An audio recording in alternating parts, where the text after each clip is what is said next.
नमस्कार साथियों, आप देख रहे हैं फास्ट यूपी न्यूज। यहां आपको उत्तर प्रदेश की सभी ताजा और महत्वपूर्ण खबरें सिर्फ 10 मिनट में सरल और साफ भाषा में मिलेंगी। इसलिए वीडियो को लाइक करें और चैनल को सब्सक्राइब करना न भूलें। सुहेलदेव भारतीय समाज पार्टी के राष्ट्रीय अध्यक्ष ओम प्रकाश राजभर ने आजमगढ़ के अहरौला में आयोजित सामाजिक समरसता रैली के मंच से 2027 के विधानसभा चुनावों को लेकर जोरदार घोषणा की। उन्होंने कहा कि उनकी पार्टी आगामी चुनाव में आजमगढ़ की सभी 10 विधानसभा सीटों पर जीत का लक्ष्य लेकर मैदान में उतरेगी। राजभर ने पिछड़ा वर्ग राजनीति को नई दिशा देने की बात करते हुए रोहिणी आयोग की सिफारिशों को लागू कराने का वादा दोहराया और आरक्षण को 7, 9 और 11% की 3 श्रेणियों में बांटने की आवश्यकता पर जोर दिया ताकि अति पिछड़े वर्गों को वास्तविक लाभ मिल सके। उन्होंने अपने संबोधन में सामाजिक संतुलन, हिस्सेदारी और राजनीतिक भागीदारी को मुख्य मुद्दा बताते हुए समर्थकों से अभी से बूथ स्तर पर संगठन मजबूत करने का आह्वान किया।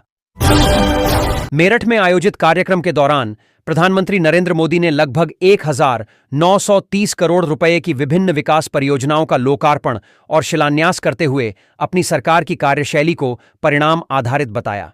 शताब्दी नगर स्टेशन से मेरठ मेट्रो और नमो भारत ट्रेन को हरी झंडी दिखाते हुए उन्होंने इसे विकसित भारत की दिशा में तेज कदम करार दिया। अपने संबोधन में उन्होंने विपक्ष, विशेषकर कांग्रेस, पर कटाक्ष करते हुए कहा कि जनता अब दिखावे और अधूरे वादों से परिचित हो चुकी है, इसलिए केवल घोषणाएं नहीं बल्कि समयबद्ध पूर्णता ही असली कसौटी है। उन्होंने कहा कि उनकी सरकार जिन योजनाओं की आधारशिला रखती है उन्हें तय समय सीमा में पूरा भी करती है और यही अंतर नई कार्य संस्कृति को परिभाषित करता है। गाजियाबाद के खोड़ा थाना क्षेत्र में एक दिल दहला देने वाली घटना सामने आई, जहां चांदनी नाम की महिला की हत्या के आरोप में उसके पति विपिन केवट को गिरफ्तार कर जेल भेज दिया गया। पुलिस जांच में सामने आया कि 15 फरवरी को कथित तौर पर हत्या करने के बाद आरोपी करीब 24 घंटे तक उसी कमरे में शव के साथ मौजूद रहा। अगले दिन जब दरवाजा खुला तो खून से सना चांदनी का शव पड़ा था और उसकी 1.5 साल की मासूम बेटी मां के सीने से लिपटी मिली। यह दृश्य देखकर मौके पर पहुंची पुलिस और आसपास के लोग भी स्तब्ध रह गए। पूछताछ में आरोपी ने अपना अपराध स्वीकार किया है, जबकि पुलिस ने साक्ष्य जुटाकर उसे न्यायिक हिरासत में भेज दिया है। इस घटना ने घरेलू हिंसा और पारिवारिक विवादों की भयावह परिणति पर गंभीर सवाल खड़े कर दिए हैं। उत्तर प्रदेश में विशेष गहन पुनरीक्षण कार्यक्रम 2026 के तहत मतदाता सूची से जुड़े कार्यों में तेज प्रगति दर्ज की गई है। निर्वाचन विभाग के अनुसार अब तक 1,66,00,000 नोटिसों पर सुनवाई पूरी कर ली गई है, जबकि प्रदेश के 11 जिलों में लगभग 70% कार्य संपन्न हो चुका है। कुल मिलाकर 3,26,00,000 मतदाताओं को नोटिस जारी किए गए थे, जिनके सत्यापन और आपत्तियों के निस्तारण की प्रक्रिया चरणबद्ध तरीके से चलाई गई। रविवार को 1,77,000 मतदान स्थलों पर विशेष अभियान आयोजित कर मतदाताओं को प्रपत्र 6 और 8 भरने में सहायता दी गई, ताकि नाम जोड़ने, संशोधन और स्थानांतरण की प्रक्रिया सुचारू रूप से पूरी हो सके। अधिकारियों का कहना है कि लक्ष्य पारदर्शी और त्रुटिरहित मतदाता सूची तैयार करना है, जिससे आगामी चुनावों में किसी प्रकार की गड़बड़ी की आशंका न रहे। लखनऊ के सरोजनी नगर क्षेत्र में उस समय अलग ही माहौल देखने को मिला जब फिल्म अभिनेता संजय दत्त ने विधायक राजेश्वर सिंह के साथ लगभग 1 किलोमीटर लंबा रोड शो किया। नेट जीरो सरोजनी नगर अभियान की शुरुआत के अवसर पर जुटी भीड़ के बीच संजय दत्त ने अपने खास अंदाज में युवाओं से संवाद किया। उन्होंने नशे से दूर रहने, पानी की एक एक बूंद बचाने और हर व्यक्ति द्वारा कम से कम एक पौधा लगाने का संकल्प लेने की अपील की। उन्होंने कहा कि पर्यावरण संरक्षण केवल सरकार की जिम्मेदारी नहीं बल्कि हर नागरिक का कर्तव्य है। रोड शो के दौरान समर्थकों में खासा उत्साह दिखाई दिया और पूरे मार्ग पर हरित अभियान को लेकर जागरूकता संदेश दिए गए। मथुरा में रविवार तड़के उस समय हलचल मच गई जब पुलिस ने एक बड़े समन्वित अभियान के तहत 2 गांवों को चारों ओर से घेर लिया। वरिष्ठ पुलिस अधीक्षक श्लोक कुमार के निर्देशन में थाना शेरगढ़ क्षेत्र के जंगवाली और विशंभर गांव में करीब 5 घंटे तक व्यापक सर्च ऑपरेशन चलाया गया। सुबह लगभग 5 बजे शुरू हुई कार्रवाई में अपर पुलिस अधीक्षक ग्रामीण के नेतृत्व में कई सर्किल अधिकारियों और 13 थानों की फोर्स ने एक साथ दबिश दी। जांच के दौरान 34 कथित साइबर अपराधियों को हिरासत में लिया गया, जबकि करीब 45 संदिग्ध अंधेरे और खेतों के रास्तों का फायदा उठाकर निकल भागे। पुलिस का कहना है कि यह कार्रवाई लंबे समय से मिल रही साइबर ठगी की शिकायतों के आधार पर की गई और फरार आरोपियों की तलाश के लिए टीमें गठित कर दी गई हैं।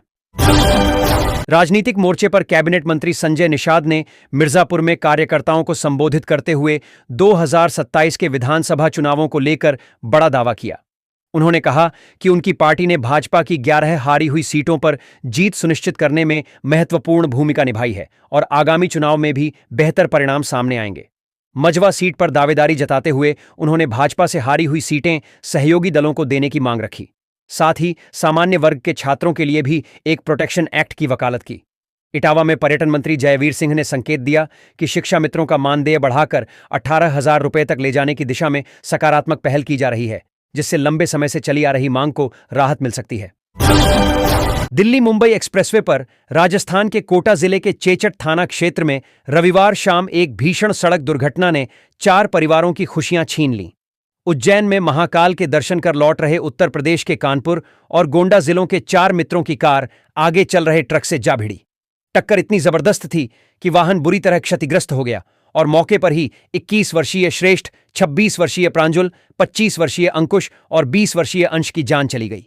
हादसे की सूचना मिलते ही स्थानीय पुलिस और राहत दल मौके पर पहुंचे, लेकिन युवकों को बचाया नहीं जा सका। यह घटना तीर्थयात्रा से लौट रहे परिवारों के लिए गहरा आघात बन गई और एक बार फिर लंबी दूरी की यात्राओं में सावधानी और सुरक्षित ड्राइविंग की आवश्यकता को रेखांकित कर गई। आगरा अलीगढ़ हाईवे पर रविवार दोपहर एक दर्दनाक हादसे ने राहगीरों को स्तब्ध कर दिया, जब तेज रफ्तार अज्ञात वाहन ने स्कूटी सवार मां बेटे को कुचल दिया। 32 वर्षीय सोनू अपनी 55 वर्षीय मां मुन्नी बेगम को जोड़ों के दर्द की दवा दिलाने सासनी की ओर जा रहे थे। हदसा पुल के पास अचानक आई तेज रफ्तार गाड़ी ने उन्हें टक्कर मार दी और चालक मौके से फरार हो गया।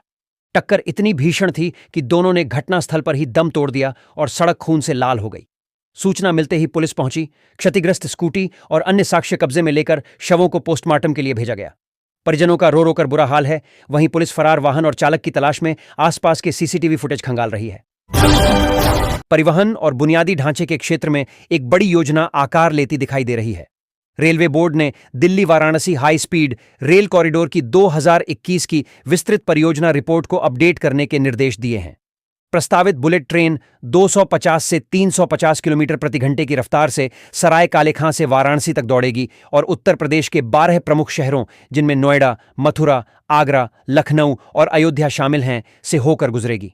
यदि यह परियोजना तय समय में आगे बढ़ती है तो प्रदेश में यात्रा समय में भारी कमी आएगी और औद्योगिक, व्यावसायिक तथा पर्यटन गतिविधियों को नई गति मिल सकती है।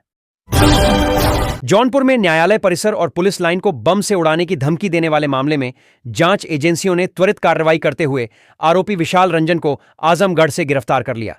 बताया गया कि उसने वीपीए और प्रॉक्सी सर्वर का सहारा लेकर 5 फर्जी ईमेल आईडी के माध्यम से जिला जज को धमकी भरे संदेश भेजे थे और 1 लाख रुपये की मांग की थी। जांच में सामने आया कि आरोपी का मकसद अपनी प्रेमिका की शादी रुकवाना था, जिसके लिए उसने 17 फरवरी को यह पूरी साजिश रची। एटीएस की पूछताछ में तकनीकी साक्ष्यों के आधार पर उसकी पहचान सुनिश्चित की गई और अब उससे विस्तृत पूछताछ जारी है ताकि यह पता लगाया जा सके कि इस षड्यंत्र में कोई और शामिल तो नहीं था। उधर उन्नाव जिले के बरौली स्थित ढेंकुरा गांव में पूर्व मुख्यमंत्री कल्याण सिंह की प्रतिमा और पार्क का लोकार्पण किया गया। इस अवसर पर सांसद साक्षी महाराज ने उन्हें बाबूजी कहकर याद करते हुए केंद्र सरकार से मरणोपरांत भारत रत्न देने की मांग दोहराई। कार्यक्रम में मौजूद अखिल भारतीय लोधी राजपूत कल्याण महासभा के पदाधिकारियों ने प्रत्येक जिले में उनकी जयंती मनाने और हर विधानसभा क्षेत्र में उनकी प्रतिमा स्थापित करने का आह्वान किया। समारोह में समर्थकों ने उनके राजनीतिक योगदान और प्रशासनिक फैसलों को याद करते हुए उन्हें प्रदेश की राजनीति का महत्वपूर्ण अध्याय बताया।